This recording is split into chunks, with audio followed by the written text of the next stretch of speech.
becomes an entirely thinkable 23 Earth diameters per second, or, we could think of the speed of light in terms of our solar system's diameter and say that light would speed at about 2 diameters per day. Einstein's assertion that everything is relative is so apt that it has become a cliché of our culture. Let us continue being relativistic in considering the size of natural phenomena by considering the size of our galaxy. If you look up at the sky on a clear night, nearly all of the visible stars are in our own galaxy. Each of these stars is a sun like our own. A calculation of the ratio of the number of suns in our galaxy to the number of people on planet Earth discovers that there are 60 suns for each living person on Earth today. It takes light over 4 years to get from Earth to even the nearest of these stars. To reach the most distant star in our own galaxy would take 100,000 light years. These calculations are made using the assumption that light has a speed. This may be an erroneous assumption in the face of new theory, but its apparent speed is a useful measuring tool, so we use it anyway. So we have a creation in which we find ourselves, which is so big that at a speed of 23 Earth diameters a second, we must travel 100,000 years to cross our immediate backyard. That is a big backyard, and it would seem ample for even the most ambitious of celestial architects, but in truth this entire galaxy of over 200 billion stars is just one grain of sand on a very big beach. There are uncounted trillions of galaxies like ours, each with its own billions of stars, spread throughout what seems to be infinite space.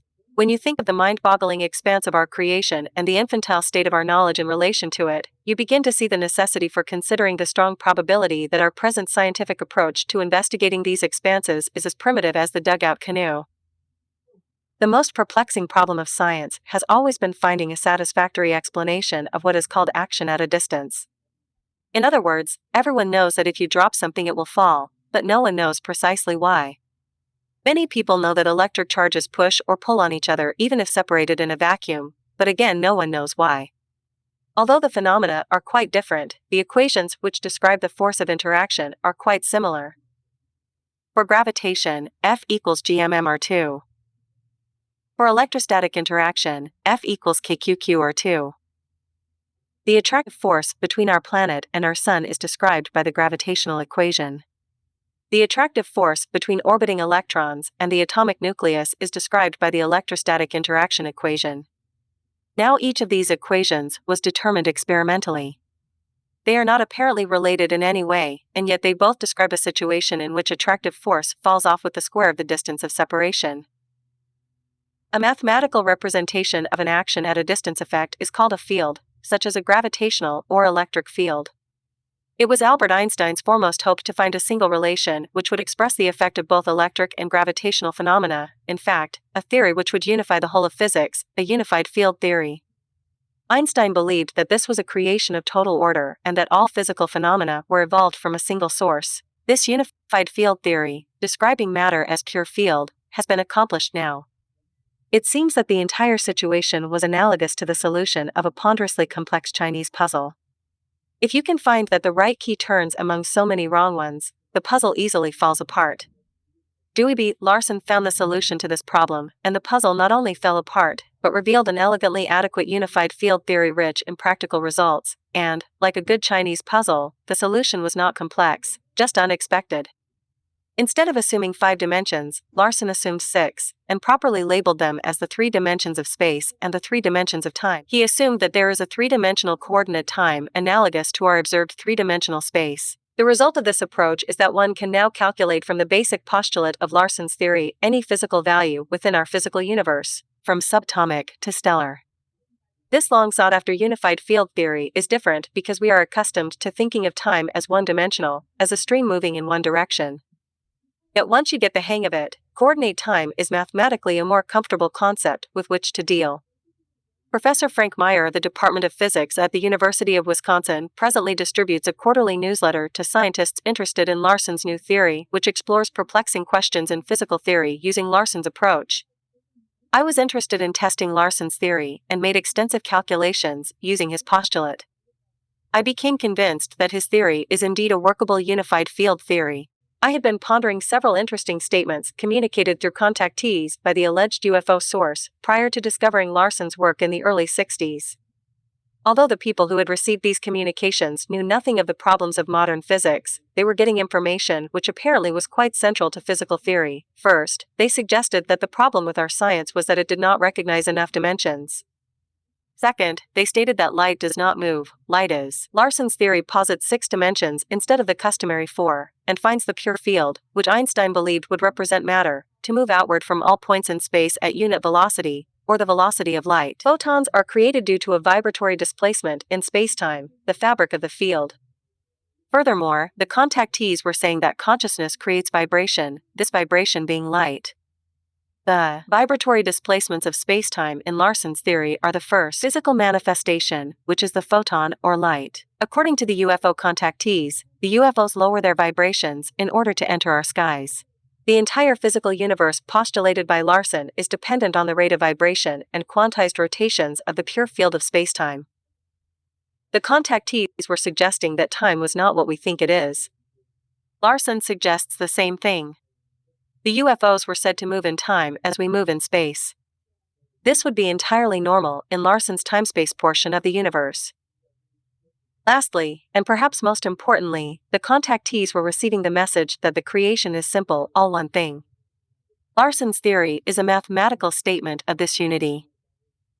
For more information about Larsonian physics, contact the International Society of Unified Science, a group of scientists and philosophers currently promoting Larson's theory. Their address is International Society of Unified Science, Frank H. Meyer, President, 1103, 15th Avenue, Minneapolis, Minnesota, 55414. What physicists have never before considered worth investigating is now increasing at a very rapid rate. Action at a distance, apparently as a result of some type of mental activity, seems repeatedly the observed effect. When Uri Geller performs on TV, mentally bending metal and fixing clocks, there are often many kids who try to duplicate Uri's tricks. Sometimes the kids succeed. The number of children that can cause bends and breaks in metal and other materials just by wanting the break or bend to occur is increasing daily. As previously mentioned, John Taylor, professor of mathematics at King's College, reports in his excellent book, Superminds, on the extensive tests run in England on several of these gifted children. If the Gellerizing children continue to increase in numbers and ability, the 1980s will see such fantasies of TV as My Favorite Martian, I Dream of Jeannie, and Bewitched becoming a part of reality. With controlled, repeatable experiments like those conducted by Taylor and by the Stanford Research Institute in the United States, we begin to have good solid data available for study.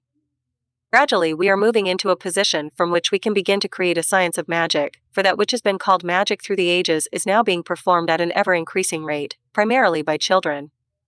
In the future, we may even find this magic added to the curriculum of the sciences at universities. In point of fact, the present disciplines of chemistry, physics, etc., are still basically magic to us, since we are still in the position of having no ultimate explanation of causality. Carla, one of the concepts most central to the system of study which comes out of research into the contactee messages offered by alleged UFO contact is the concept of the immortality of our individual consciousness. There is a long mystical tradition extending back far beyond biblical times, which posits a type of immortal soul. St. Paul, Indiana, his epistles has distinguished between the human body and the spiritual body. Long before St. Paul's century, Egyptian priests had the concept of the Ka and posited that this Ka, or spiritual personality, existed after death and was the true repository of the essence of consciousness of the person who had lived the life.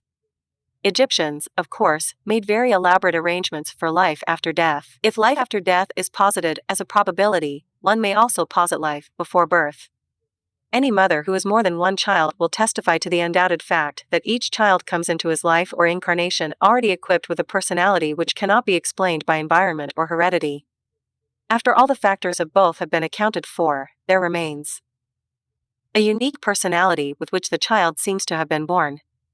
Each child has certain fears, which are not explainable in terms of the fears of the parents.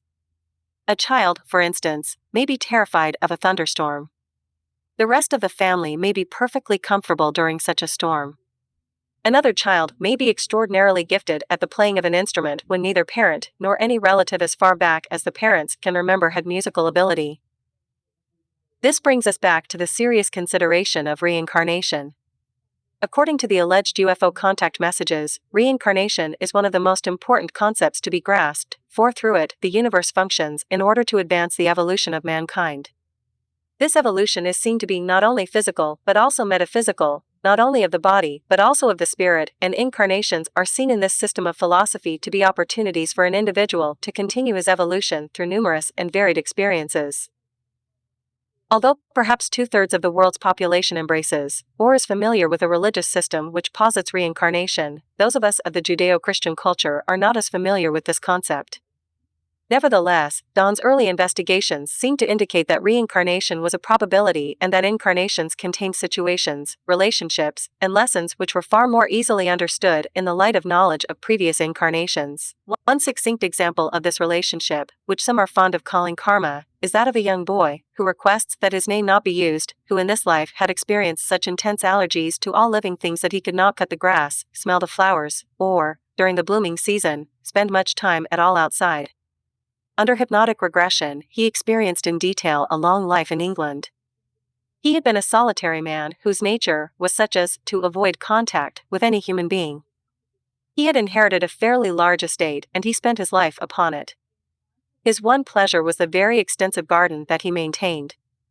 In it, he had his gardeners plant all manner of flowers, fruits, and vegetables. After the life had been discussed, and while the lad was still in trance, hypnotist Lawrence Allison asked the boy, as he often did, to contact what is loosely referred to as his higher self. He had the boy ask his higher self if the lesson of putting people first and other things second had been learned. The higher self said that indeed the lesson had been learned. The hypnotist then had the boy ask the higher self if this allergy could be healed, since the lesson had been learned and the allergy was no longer necessary. The higher self agreed. The hypnotist then carefully brought the boy out of the hypnotic state and walked over to his piano, on which was placed a magnolia. As magnolia blossoms will do, it had dropped its pollen on the polished surface of the piano, and the hypnotist scraped the pollen onto his hand, took it over to the boy, and deliberately blew the pollen directly at the boy's nose. "How could you do that to me?" exclaimed the boy. "You know how allergic I am." "Oh, really?" asked the hypnotist. "I don't hear you sneezing." The boy remained cured of his allergy. When we attempt to consider our relationship with the universe, we begin to see that there is a great deal more in heaven and earth than has been dreamed of in most philosophies. It is an unbelievably gigantic universe, and if we have a true relationship to it we must, ourselves, be more than, or other than, our daily lives seem to encompass. In the RA material, a good deal of information is discussed concerning our true relationship with the universe, but it is good to realize that we do have a long tradition of work upon what may perhaps most simply be called the magical personality. Magic is, of course, a much misused term and is mostly understood as being the art of prestidigitation, or illusion. When one sees a magician, one accepts the fact that one is seeing very skillfully performed illusions. However, there is a study of the so-called magical personality which suggests that there is a thread which runs through our daily lives which we can grasp, and, using that thread, remove ourselves from time to time into a framework of reference points in which we see reality as being that of the spiritual body, that personality which exists from incarnation to incarnation and indeed since before the world was. By working upon this magical personality, by interiorizing experience, by accepting responsibility for all that occurs, by carefully analyzing our reactions to all that occurs, and by eventually coming to balance our reactions to all that occurs so that our actions in our environment are generated within the self and are no longer simple reactions to outward stimulus, we strengthen the so-called magical personality until we are able to have some small claim to the art of causing changes in consciousness at will. This is the classic definition of magic. Each time that a person sustains an unfortunate situation and reacts to it by not giving anger for anger or sadness for sadness, but instead offering compassion and comfort where none was expected, we strengthen that thread of inner strength within us and we become more and more associated with a life that is closely related to the organic evolution of the universe. It is some sense of the wholeness or organic nature of the universe which best informs the student of the UFO's purposes in being here.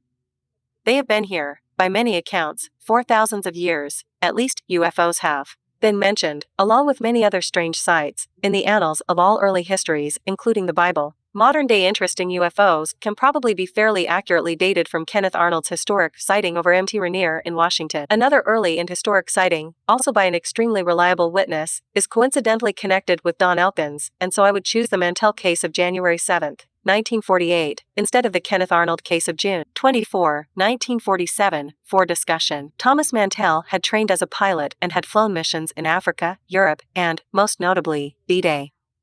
In 1947, he was out of the Air Corps and had started the Elkins Mantell Flying School on Bowman Field in Louisville, Kentucky. In 1947, Don Elkins was a youthful student in this school. At about 2 o'clock in the afternoon on January 7, 1948, the Kentucky State Police called Fort Knox and reported to the MPs there that they had sighted a circular flying object moving rather quickly in their area. The MPs called the commanding officer at Godman Field at Fort Knox, and through due process the Flight Service checked with Wright Field in Ohio to see if there were any experimental aircraft which could explain the sighting. Wright Field had none flying. Meanwhile, the tower at Godman Field, Fort Knox, had already sighted this disc-shaped object, both visually and on radar, and had made a report which was relayed quickly to the commanding officer. As it happened, 4 F-51s were in the area en route from Marietta, Georgia, near Atlanta, to Louisville, Kentucky. Since they were already airborne, the commanding officer at Godman Field decided to contact the lead pilot and request that he investigate the UFO. The lead pilot was Captain Thomas Mantell. Mantell was given a radar vector from Godman Tower and moved towards the UFO. He sighted the object and stated that it was traveling slower than he was and that he would close to take a look. Then Mantell informed the tower that the object was now above him, that it appeared to be metallic, and that it was tremendous in size. None of the F-51s, including Mantell's, was equipped with oxygen.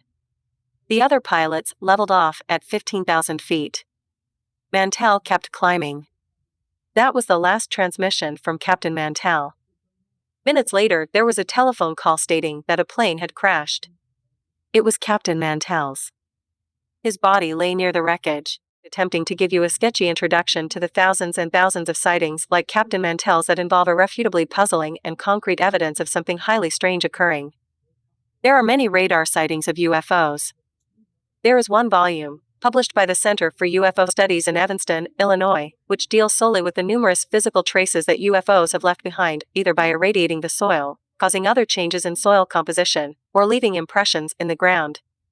A computer set up by this same organization to carry a program of information regarding UFOs contains well over 80,000 reports, and some things become startlingly clear by the use of UFOCAT, the computer. For instance, it is now possible, if one measures a landing trace from a UFO sighting, to find out from the computer what the probable description of the UFO itself will be. Thus, in a way, the witness is merely confirming what the computer already knows. However, this is an introduction to a book which consists of transcripts of messages of a very precise nature having to do with metaphysics, philosophy, and the plan of evolution, both physical and spiritual, of man on Earth. Consequently, what I propose to do is share with you some of the research material which our group has collected through the years. Since all of these examples come from the same group, we never describe who the receiver may be, as we feel that it is the information that is important rather than the person who is transmitting. According to an entity called Hayton who has spoken with our group and several others for many years, the purpose in being here of at least some of the UFOs that are seen in our skies at this time is much like the purpose that we might have in sending aid to a disaster-stricken or extremely impoverished country. It is a desire to be of service. We have been contacting people of planet Earth for many, many of your years. We have been contacting at intervals of thousands of years those who sought our aid. It is time for many of the people of this planet to be contacted, for many now have the understanding and the desire to seek something outside the physical illusion that has for so many years involved the thinking of those of this planet. The process we are stimulating is one which is self-generating. As more and more of those who desire our contact receive it and pass it on to others, then those who receive this passed on information will then themselves be able to reach a state of thinking and understanding sufficiently in tune, shall I say, with our vibrations in order to receive our contact. For this, my friends, is how contacts work. It is first necessary, if the entity is to be able to receive our contact, for him to become of a certain vibration. Introden 23. The result of his thinking. This is greatly speeded by involvement in groups such as this. And then it is finally done through meditation. In other words, the verbal communications given to the entity by the channel such as this one create a system of thought and a desire for spiritual awareness that raises his vibration. We of the Confederation of Planets in the service of the Infinite Creator are very sorry that we cannot step upon your soil and teach those of your people who desire our service. But, my friends, as we have said before, This would be a very great disservice to those who do not desire our service at this time, and we are afraid we would have little effect in bringing understanding even to those who desire it, for understanding, my friends, comes from within. We can only guide. We can only suggest. We are attempting to do this in such a way that the seeking of the individual will be stimulated to turning his thinking inward to that single source of love and understanding, the Creator,